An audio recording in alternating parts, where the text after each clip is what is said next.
Hello दोस्तों, story line wise channel में आपका स्वागत है।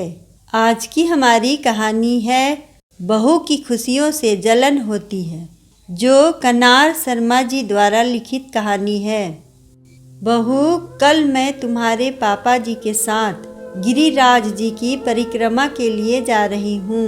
साथ में मथुरा वाली मौसी के घर 4 दिन रुकूंगी। तुम सुबह उठकर पूड़ी सब्जी पैक कर देना। साथ में चाय नाश्ता हम घर से करके ही निकलेंगे। रास्ते का खाना मुझे समझ नहीं आता, सुनंदा जी बोलकर चली गई। लो जी, शादी मेरी हुई है और घूमने फिरने का चस्का सास को चढ़ा है। बहू आते ही इनके पैरों में तो पहिए लगे हैं। कभी घर में चैन से बैठती ही नहीं। यहाँ जा रही हूँ, वहाँ जा रही हूँ, तुम घर संभाल लेना, बोल पर्स उठा चल देती हैं। और मेरा नन्हा सा दिल क्या चाहता है उसकी किसी को परवाह नहीं। अभी थोड़ी देर पहले ही सासू माँ की किटी खत्म हुई है, जिसका सारा कार्यभार नम्रता को संभालना था। चाय, शरबत, स्टार्टमेंट, कोर्स सभी कुछ बनाने और परोसने की जिम्मेदारी उसी की थी। पहले तैयारी, उसके बाद 3 घंटे की किटी खत्म होने पर सोचा कमरे में जाकर थोड़ा कमर सीधी कर ली जाए, क्योंकि रात का खाना भी बनाना है। अगर थोड़ा आराम नहीं करेगी तो रसोई में खड़े रहने लायक ताकत भी ना बचेगी। मगर अगली सुबह का ऐसा फरमान सुन नम्रता चिढ़कर बड़बड़ाने लगी।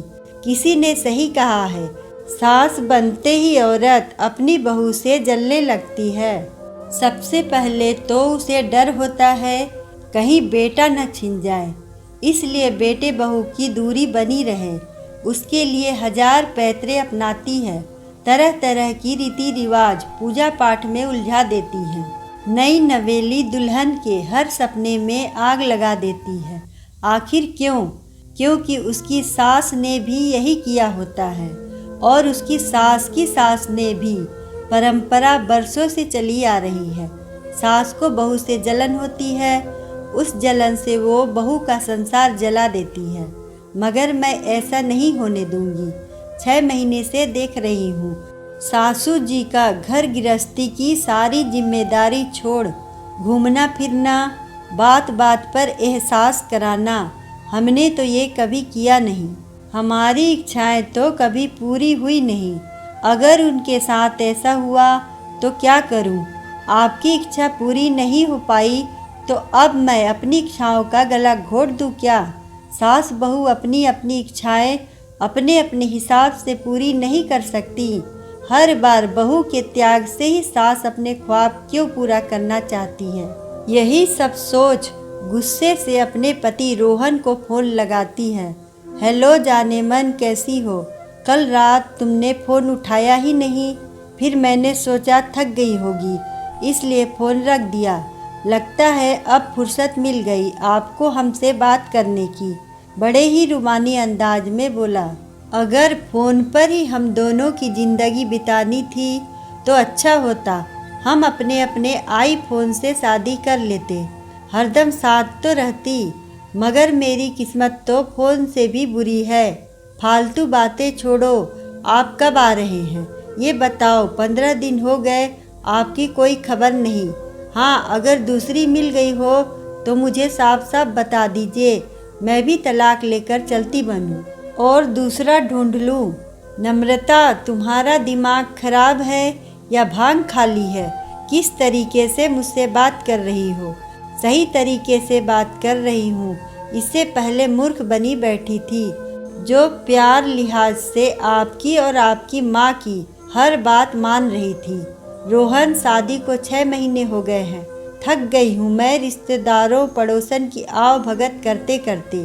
क्या घर में झाड़ू पोछा बर्तन कराने के लिए मुझसे शादी की थी? 1000 बहाने बनाए बैठे हो। तुम मुझे अभी तक हनीमून पर लेकर नहीं गए।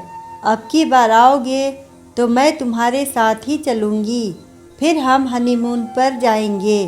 अब कोई बहाना नहीं सुनूंगी, ना ही तुम्हारी कोई बात मानूंगी। अगर आपको तकलीफ़ है तो साफ साफ बोल दीजिए, मैं अपने मायके वापस लौट जाती हूँ। गुस्से से बोल नम्रता ने फ़ोन पटक दिया।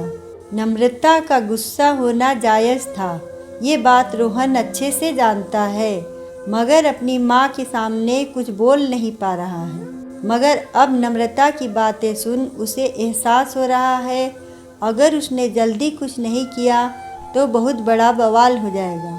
अगली सुबह नम्रता के साथ ससुर नाश्ता करके निकल गए। उसने रसोई का काम समेटा और आकर अपने कमरे में टीवी चलाकर बैठ गई। तभी अचानक दरवाजे की घंटी बजी।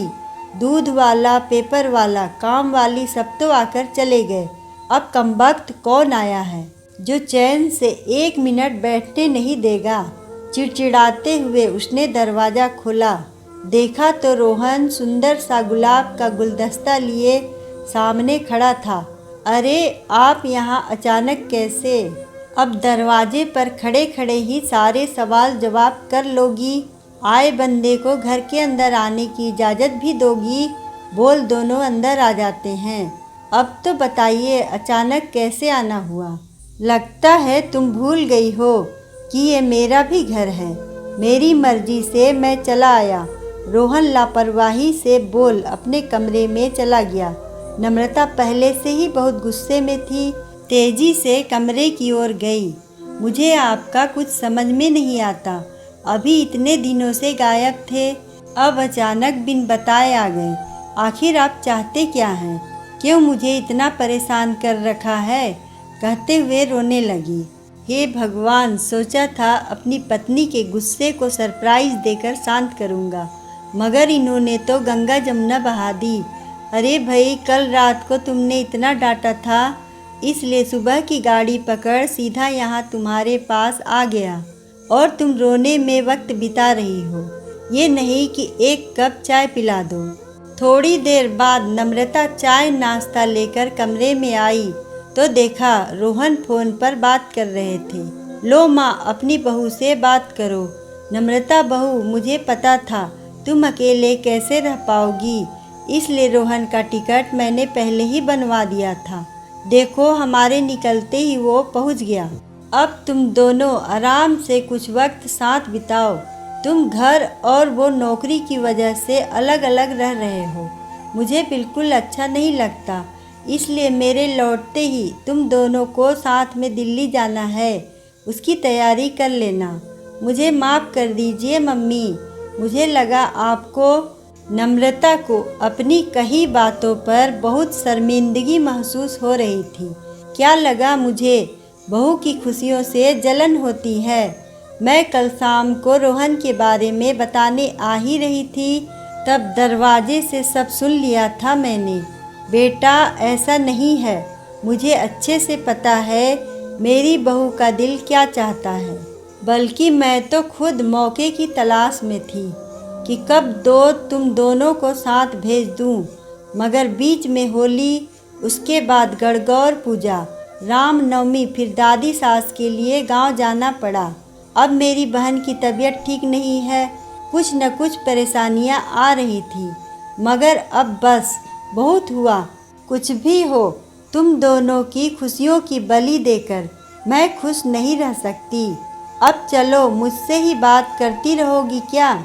जाने की तैयारी करोगी? चलो, मंदिर आ गया है, मैं तुमसे बाद में बात करती हूँ। बोल सुनंदा जी ने फ़ोन रख दिया। नम्रता का तो जैसे कंठ सूख गया। हाय, मैंने अपनी इतनी प्यारी सास को कितना गलत समझ लिया और आपसे न जाने क्या क्या बोल गई। मुझे माफ़ कर दीजिए रोहन, गलती तो तुमसे बहुत बड़ी हुई है, अब तुम्हें इसकी बहुत बड़ी सज़ा मिलेगी। तुम्हें अभी मुझे आलू के पराठे लाकर बनाकर खिलाने होंगे। जी पतिदेव, आपका हुक्म सर आँखों पर। गलती मुझसे हुई है तो प्रायश्चित भी करना ही पड़ेगा, और मुझे अच्छे से पता है आपके दिल का रास्ता आपके पेट से होकर जाता है। बोल दोनों खिलखिलाकर हंस पड़ी। अगर आपको कहानी अच्छी लगे तो वीडियो को लाइक करें, चैनल को सब्सक्राइब करें और कमेंट में बताएं कि आपको कहानी कैसी लगी। धन्यवाद।